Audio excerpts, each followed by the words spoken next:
tao si Maria, umoo sa gusto ng Diyos.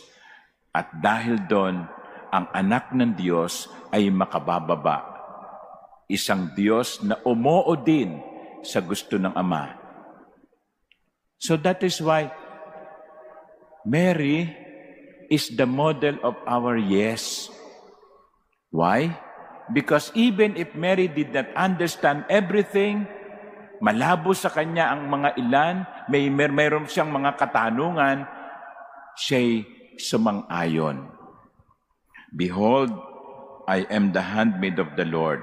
May it done to me according to your word, even if I do not fully understand your word. That is how we should say yes to the Lord.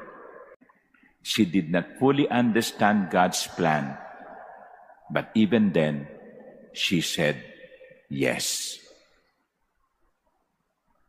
She is our model of obedience to the Father.